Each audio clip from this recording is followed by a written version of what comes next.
What's up guys, welcome to Munchkins Gaming, where we take your gaming to the next level. This is Munchkins logging in to bring you another Dissidia Final Fantasy Opera Omnia video. And welcome to another Should You Pull video, where I give you my opinions for upcoming banners coming to Dissidia Opera Omnia. In this video, we are going to be taking a look at Act 2, Chapter 8's banner, which consists of General Leo's EX and of course his 15 and 35 CP weapon, alongside him with Galef's EX and his 15 and 35 CP weapon as well. Now the third wheel for this one is going to be Lilithette, which you can grab her 15 and 35 CP weapon. Now before we do start, like and subscribe if you haven't already. It does really help guys, and I really do appreciate all the support that you give me. Now without further ado, let's start this video. Okay guys, we'll start this video off with Galef's rework. Let's cover his cover extension. See what I did there? So this will still have the 2 extra uses. It will still have the slight improved effects of cover, and the new thing here is the extension of the duration of all his buffs, and the buffs that he gives to his allies. So for cover, it is increasing it is increased by 3 turns. And for the medium max brave up, it is increased to 8 turns from 5, and the attack up extension to 7 turns instead of the 5 once again. This will still raise the party's brave based on his max brave, and while buff, he will still get the plus variant for his HP attack, which raises his brave based on the max brave before attacking. This will do a melee brave plus HP attack. Okay, now let's move on to his ability 2, which is Blade Block and its extension. This will basically receive a big overhaul for his rework. So let's take a look at what it does. First, it will raise his brave based on the attack and multiplies it by 2, which is still the same. However, it will now trigger a 3-hit melee brave plus HP attack after his use. It also extends the duration of his physical evasion rate up and defense up by 5 turns. And this will also slightly improve the max brave up and extends its duration by 14 turns. And when using his blade block, the stolen brave can now overflow to 120% of his max brave, and the plus variant will have a 150% max brave overflow. As for his counter, this will be the big difference. His brave hit count will increase to 4 instead of just the 1 if I do remember correctly, and will trigger an HP attack after use. This will raise his brave by 20% depending on the HP damage dealt. He will still have the plus variant for his brave attack with this one, and the brave hit count becomes 2, and moderately raising its total brave potency. Now let's take a look at his EX weapon called Ice Brand, and we'll give him the EX ability called Dual Wield Blade Blitz. This will be a 4-hit AoE melee brave plus single target HP attack. It will moderately increase its brave damage when dealing with a single target, and the stolen brave can overflow to 150% of his max brave. This will have a slightly fast recast speed, and at 1 out of 3 increasing its brave damage dealt by the dual wield blade blitz. At 2 out of 3, this will give him the buff Soul of Dawn for 4 turns. This will basically raise his attack and evasion rate and grants an HP regen as well as reducing brave damage taken by the entire party. At 3 out of 3, this will slightly raise his recast speed for dual wield blade blitz. Now if you do decide to realize this weapon at 0 out of 3, this will increase its brave potency and moderately raising its max brave overflow limit as well. At 1 out of 3, this will moderately raise Galef's max brave and his attack as well. At 2 out of 3, when using dual wield blade blitz, he will now raise his brave by 20% of the HP damage dealt. And when the quest starts, he will have the Soul of Dawn buff for 4 turns. And for his first turn, there will be no action delay and will not increase the turn count as well. However, this still will reduce the friend support count and summon action count. And finally, at 3 out of 3, this will increase its hit count by 2 6, and moderately raising its brave potency and increasing its max brave overflow limit once again. Now when Soul of Dawn is active, he will have access to his HP attack variant, this will raise his Brave based on his max Brave before attacking, and it will do a 3-hit melee Brave plus HP attack. This will greatly raise the total Brave potency, and the stolen Brave can overflow to 120% of his max Brave, and raises the party's Brave based on the total HP damage dealt. And the bonus sphere you're getting for this one is called Evasion Attack Up Long. After evading an attack, it will raise your attack by 10% for 6 turns. Now, after hearing all this information regarding Galef's rework and of course his EX and EX Plus, how much should you be investing on Galef? Now, I am of the opinion you should start this off at 2 out of 3. And the main reason for this is not only because of Soul of Dawn buff, but basically what you have here is the no action delay for his first turn. Basically, you can set up Galef straight away once he gets his turn at the start of the fight. Now, obviously, in longer fights or in multiple waves, this doesn't really do much for you, but unless, you know, there is a very tight turn count, which is really nice. But if there's a one-wave fight and you have Galef, he can set up straight away and do his thing, basically evading everything and blocking everything for the entire party. Now, it's important to note that he actually doesn't block magic-based attacks. So, yeah, he has his limitations. However, during all physical attacks, he will be really, really great. Now, for the max, I put here 3 out of 3. And not only because he gets increased hit count, increased potency, and increased max Brave overflow limit, which is going to be insanely high. The main reason for this is the ++ variant of his HP attacks. This is a really great HP attack ++. Not only does it actually give him longevity, but in actuality, this basically gives him a Brave battery option for the entire party.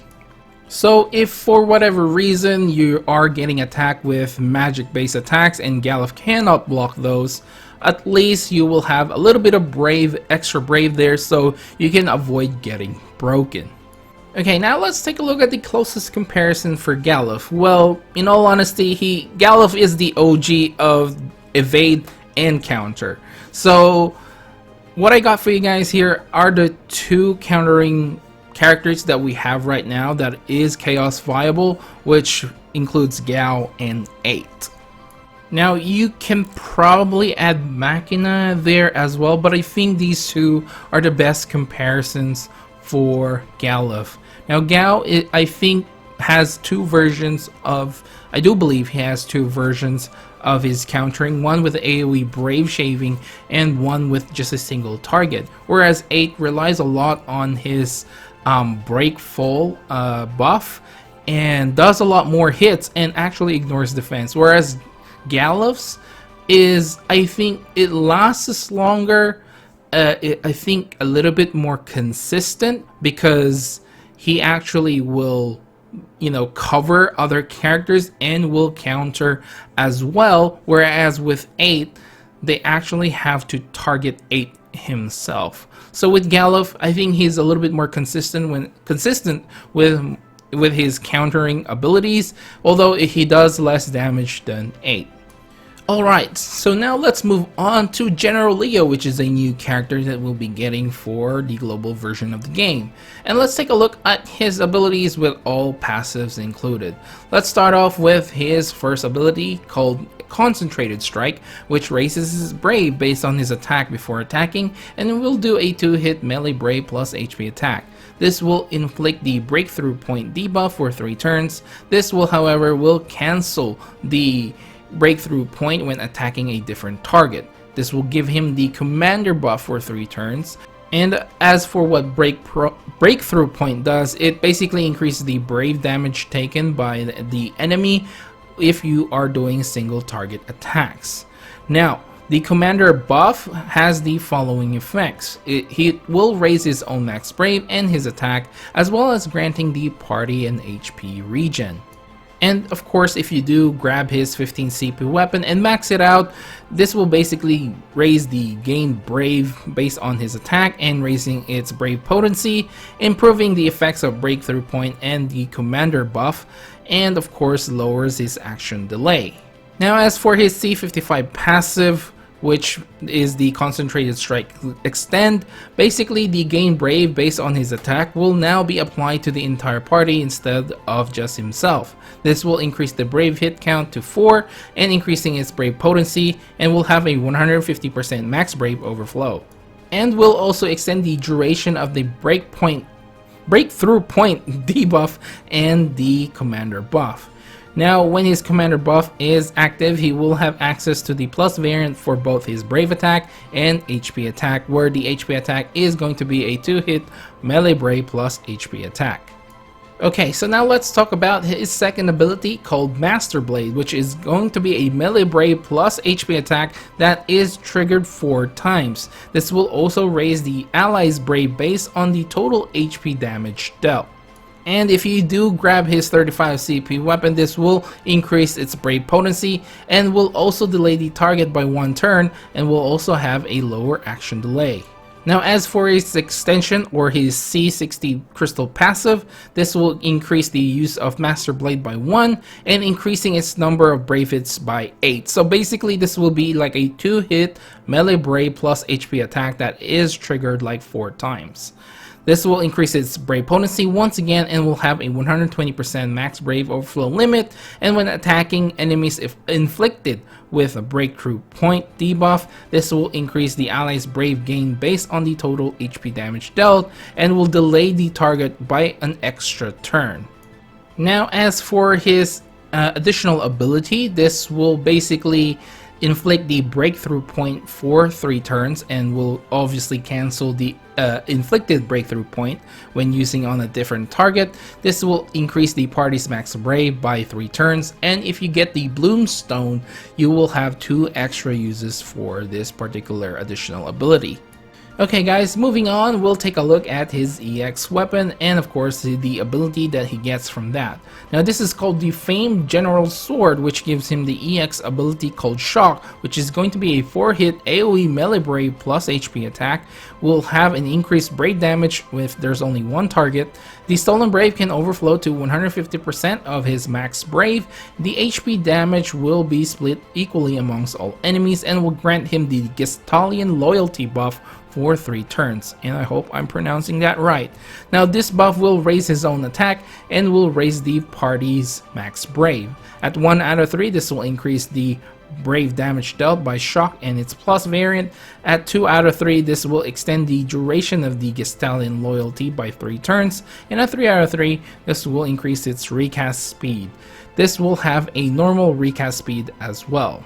Now if you do decide to realize this weapon at 0 out of 3, this will increase its Brave potency and increasing its max Brave overflow limit. And this will now not consume ability use on the next turn as well. At 1 out of 3, this will increase his max Brave and attack, and when the Commander buff is active, will have access to the plus variant for both his Brave attack and HP attack.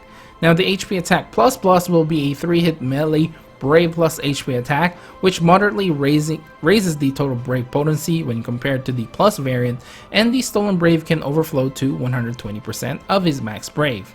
At 2 out of 3, when the quest starts, he will grant himself the Commander buff and the Gestalian Loyalty buff for 6 turns. And when the battle starts, he will also inflict the Breakthrough Point on a random target for 6 turns. And finally, at 3 out of 3, when using Shock or the plus variant, this will increase its Brave potency and slightly raising its max Brave overflow limit.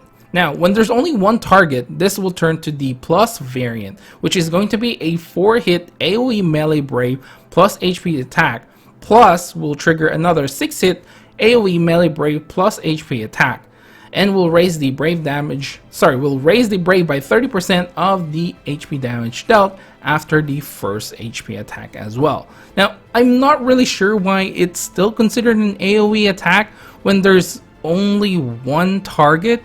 I don't know if this is a typo or it's a mechanic that went wrong with the devs, but yeah, it's kind of weird. Anyway, the bonus sphere is called Single Power, which raises the single target brave damage dealt by 10%. Okay guys, so after hearing all the abilities and of course General Leo's EX as well as his EX Plus, how much should you investing on General Leo ingot wise? So I think at minimum you should really start at 2 out of 3 here. You can probably argue you can go a little bit lower. I mean, at 0 out of 3 his next ability doesn't consume any count, so that's already great for longevity. And at 1 out of 3 you get plus variance for both his brave and HP attack, more longevity. I just feel like 2 out of 3, you know, you get his commander buff and of course his Gestalian loyalty buff as well. Plus he inflicts a breakthrough point debuff on a random target. If there's only one target, obviously it will immediately affect that particular monster or mobs or boss, whatever you want to call it. But my problem is the max here. I know a lot of people will just go 3 out of 3 him like no problem, and I'm probably gonna be one of those people, but I just want to be like a devil's advocate here. 3 out of 3 for General Leo's, to me, for his EX isn't that impressive because it is going to be situational.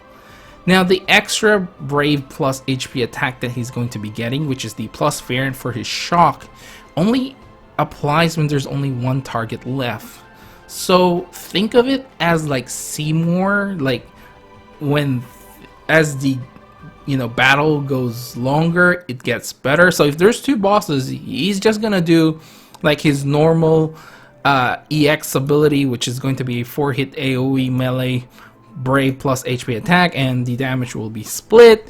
But if there's only one boss left, or if there's only one, then he will do more damage. So I know he's very concentrated on the single target mechanic, but to me it's hard for me to really full on commit and say to you guys, go 3 out of 3 for this, because it is a little bit limited and it is situational. Just like with Beatrix's 3-3, it's a little bit situational. It's nice to have if you have the resources, but if you're running low on ingots, I mean, going 3 out of 3 for Leo isn't, I'm gonna say, completely necessary. I would still recommend you go 3 out of 3 because he will be getting more max brave, obviously, and obviously more attack, which means more damage overall.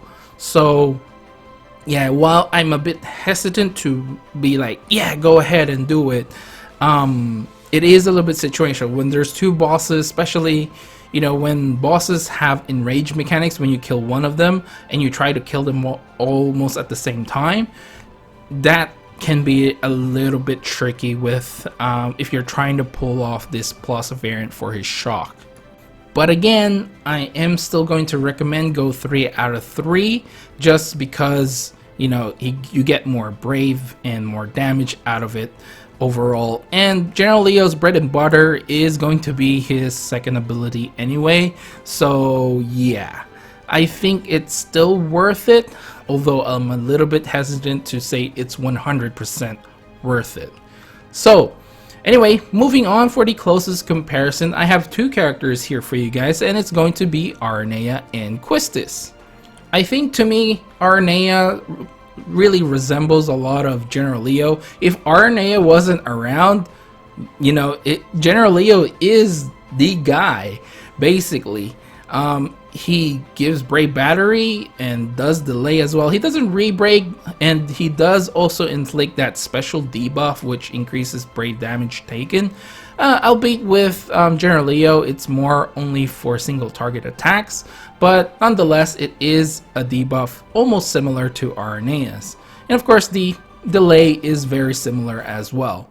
Now the reason why I put Quistis here, because Quistis is, well, used to be the delay queen, so And she actually gives Brave Battery to the party as well, which is what General Leo does. So I think when it comes to delaying, she's more comparable, or he's more of the best comparison rather than Aranea when it comes to delaying.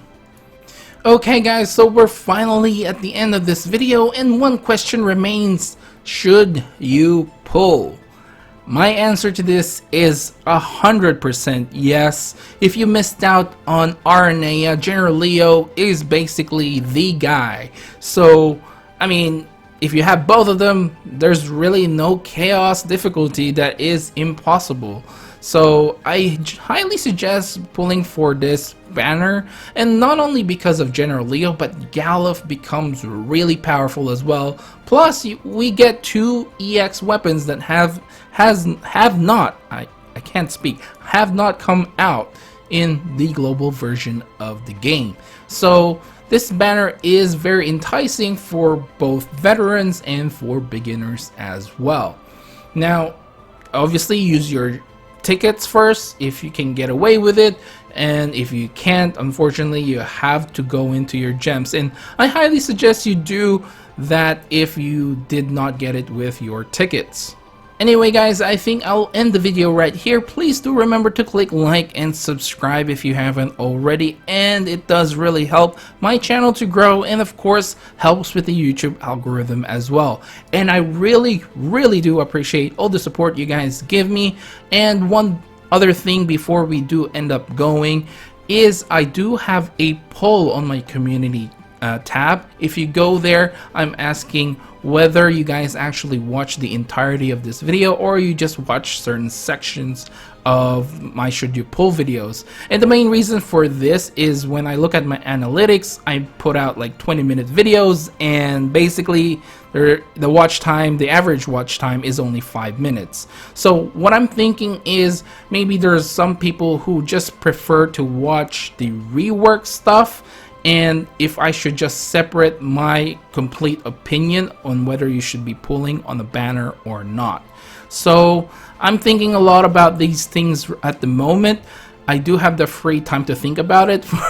So that's what's happening on that poll. So I do want to know whether you just watch the end of it and, you know, actually just watch whether you should pull or not, or if you actually watch the entirety of the video and like watch the actual reworks when I explain to you guys, or put it up there. At least, you know, I guess you can't really say I explain it because I just read through it most of the time, but there are times where I do try to explain a little bit more, and I just want to clearly know whether you guys would prefer if I maybe separate this into separate videos, or maybe even 3, like, you know, having a character specific video by itself. Anyway guys, that's it for that one. I know this video is getting longer again, but remember to actually follow me on Twitter and on Facebook as well at Munchkins Gaming, and leave down in the comments below who you're after more. Is it General Leo or Galef? Let me know down in the comments below. This is Munchkins logging off, and I'll see you guys in the next level.